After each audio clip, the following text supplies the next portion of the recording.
ایران اس حملے کو روک نہیں سکتا لیکن اس کے ڈیمیجز کو کنٹرول کر سکتا ہے، کم کر سکتا ہے۔ ٹرمپ ایک ایگوسٹک مائنڈ کا بندہ ہے، اس نے زیلنسکی کو سامنے بٹھا کے بے عزت کیا اور بھی دیگر پریزیڈنٹس کے ساتھ بھی یہی حرکت کی۔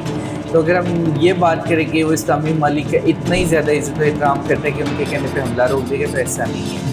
امریکہ اور ایران آپس میں مد مقابل ہوں گے یا ایران اور اسرائیل مد مقابل ہوں گے؟ یہ تینوں آپس میں مد مقابل ہوں گے، کیونکہ جب بھی امریکی حملہ ہوگا تو اس کا جواب ایران نے اسرائیل پر حملہ کر کے دینا ہے۔ ایران کی میزائل پاور جو ہے اس کو کنٹرول کیا جائے۔ میں نیوکلیئر پاور کی بات نہیں کر رہا، میں میزائل پاور کی بات کر رہا ہوں، کیونکہ ایرانی میزائل اسرائیل کے لیے بہت بڑا تھریٹ ہے۔ میزائل 8 سے 9 لیئرز جو ڈیفنس سسٹم کی تھی، جن میں پیٹریاٹ سسٹم لگے ہوئے تھے، تھارڈ سسٹم لگا ہوا تھا، ڈیوڈ سلنگ تھا، ایرو تھا، آئرن ڈوم تھا اور دیگر میزائل سسٹم تھے۔ اس کے علاوہ جو مختلف ممالک کے ایئر سپیسز میں طیارے موجود تھے ہوا میں، برطانوی ایئر فورس کے، سعودی طیارے موجود تھے، اردن کے طیارے موجود تھے، اور وہ سب ایرانی میزائلوں کو روک رہے تھے۔ اور اس کے باوجود ایرانی میزائلوں کا تل ابیب میں آ کے پھٹ جانا، گرنا، یہ ایران کی بہت بڑی کامیابی۔ السلام علیکم، میں بلال خان نیازی۔ کئی دنوں سے ہم سوشل میڈیا پہ، الیکٹرانک میڈیا پہ، ہر جگہ ایک نئی جنگ کے بارے میں خبریں سن رہے ہیں، اور امریکن صدر ڈونلڈ ٹرمپ آئے روز بیان دیتے ہیں کہ ایران کے حوالے سے اسپیشلی کہ آج حملہ ہوگا، کل ہوگا، اور اس کے ساتھ ساتھ تیاریوں کے حوالے سے بھی بات ہو رہی ہے۔ یقیناً جو جنگ ہوتی ہے وہ انتہائی خطرناک اپنے ساتھ جو چیزیں ہیں وہ لے کے آتی ہے۔ اس وقت سچویشن اصل ہے کیا واقعی خطے میں نئی جنگ کے کوئی خدشات ہیں، یا پھر یہ صرف بیان بازی کی حد تک ہے؟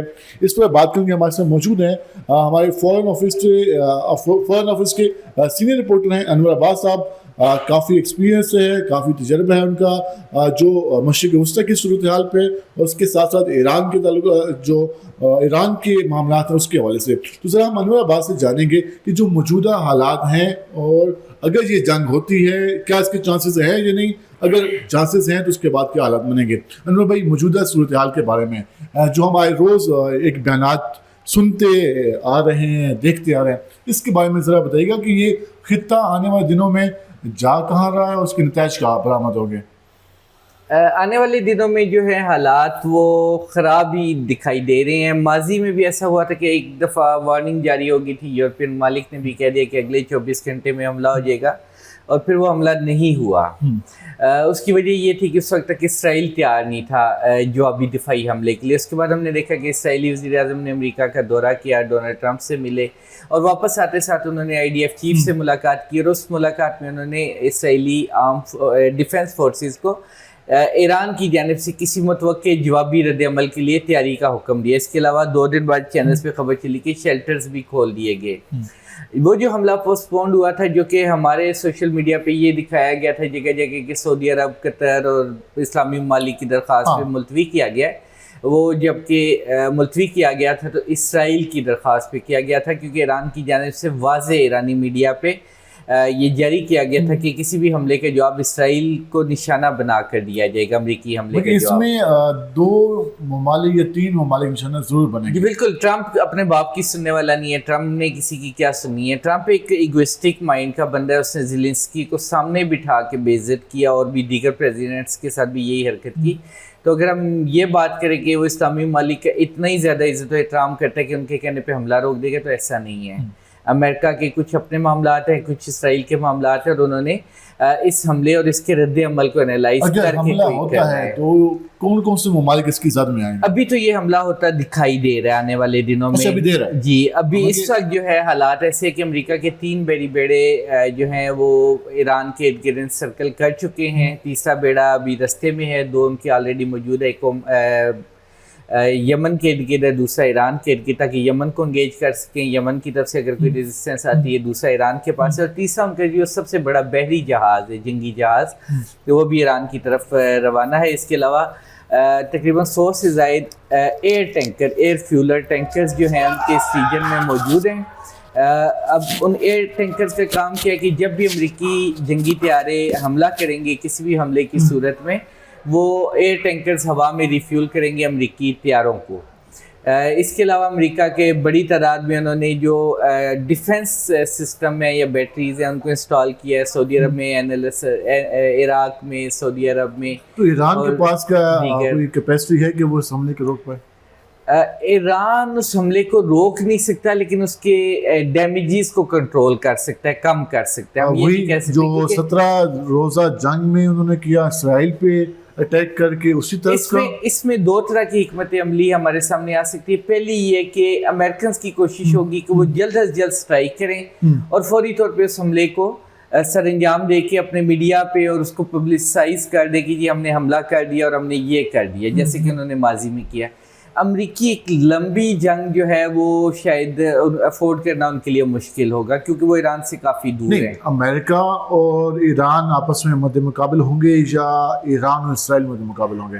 یہ تینوں آپس میں مد مقابل ہوں گے کیونکہ جب بھی امریکی حملہ ہوگا تو اس کا جواب ایران نے اسرائیل پر حملہ کر کے دینا ہے. ہو سکتا ہے امریکی بیسس کو تو نشانہ بنایا جائے گا لیکن اس کے ساتھ امریکی بیسس کو تو قطر میں بھی نشانہ بنایا گیا تھا لیکن اس کے ساتھ ساتھ وہ اس کا جواب اسرائیل پر حملہ کر کے دیں گے کیونکہ یہ حملے اسرائیل انسٹیگیٹ کر رہا ہے اس سارے عمل کو, اور اسرائیل یہ چاہ رہا ہے کہ ایران کی میزائل پاور جو ہے اس کو کنٹرول کیا جائے. میں نیوکلیئر پاور کی بات نہیں کر رہا, میں میزائل پاور کی بات کر رہا ہوں کیونکہ ایرانی میزائل اسرائیل کے لیے بہت بڑا تھریٹ ہے.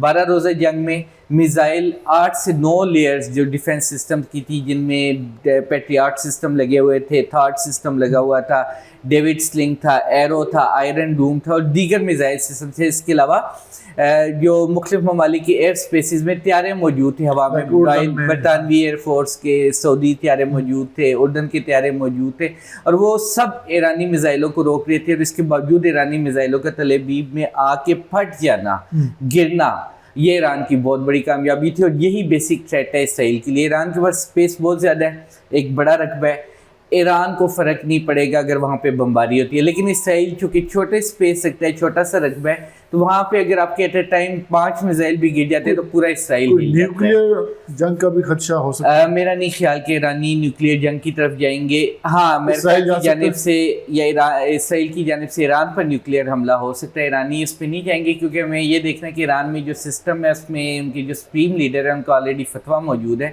کہ وہ نیوکلیئر بم نہیں بنائیں گے. ایران کی کوشش ہوگی کہ اس جنگ کو طول دے, وہ تھکائے, جیسے کہ اس نے 12 روزہ جنگ میں اسرائیل کو تھکایا کہ اسرائیلی شہری مجبور ہو گئے. ایک تو انہوں نے پہلے وہ حالات نہیں دیکھے تھے کہ شیلٹرز کی طرف دوڑنا, ہر تھوڑے دیر بعد سائرن باجی رہے ہیں, وہ شیلٹرز میں آ رہے ہیں. اس میں پاکستان کا کردار کیا ہوگا؟ پاکستان کا وہی کردار ہوگا جو ہمیشہ سے رہا ہے. ہم کوشش کریں گے امن سے معاملات طے ہو جائیں کیونکہ ہم کسی سے بھی نہیں بگاڑیں گے. ہم ایک ہومیوپیتھک ملک ہیں تو امید یہ ہے کہ ہم سب کے ساتھ صلح صفائی والا معاملہ کریں گے. اور اس صورتحال میں جب آپ کے 2 حالت جنگ میں ہو تو اس میں ایک میڈیشن کا کردار ادا کرنا بھی بہت بڑی بات ہے. اور ماضی میں بھی جب ایران پر حملہ ہوا اسرائیل کا, اس کے بعد UN سیکورٹی کونسل میں امریکہ اور اسرائیل کی جانب سے قرارداد لائی گئی تھی ایران کے مخالف. پاکستان نے نہ صرف اس قرارداد کی مخالفت کی بلکہ اس کو ناکام بنانے میں بھی ایک اہم کردار ادا کیا. تو ڈپلومیٹیکلی یا بغیر لڑے جن ذرائع سے ایران کی سپورٹ ہو سکتی تھی, مدد ہو سکتی تھی, پاکستان اس مرتبہ پھر وہ مدد جاری رکھے گا. لیکن پاکستان کے مفاد میں نہیں ہوگا کہ ایران میں اگر رجیم چینج ہوتا ہے یہ ایران کی تباہی. ایک نیکسٹ ایپیسوڈ میں بات کریں گے. ناظرین آپ نے یہ جانی گفتگو, اس میں ہم نے کوشش کی کہ جو اس خطے کی صورتحال ہے اس میں ہم تفصیلی بات کر سکیں. اگلی ایپیسوڈ میں ہم ضرور بات کریں گے کہ اگر ایران میں رجیم چینج ہوتی ہے تو اس کے اثرات پاکستان پہ کیا مرتب ہوں گے. پاکستان میں بھی رجیم چینج ہوتا ہے لیکن ہمسایوں پہ کوئی اثرات مرتب نہیں ہوتے, تو ایران میں اگر رجیم چینج ہوتا ہے تو اس کے اثرات کیا ہوں گے, اس میں ہم تفصیلاً بات کریں گے نیکسٹ ایپیسوڈ میں.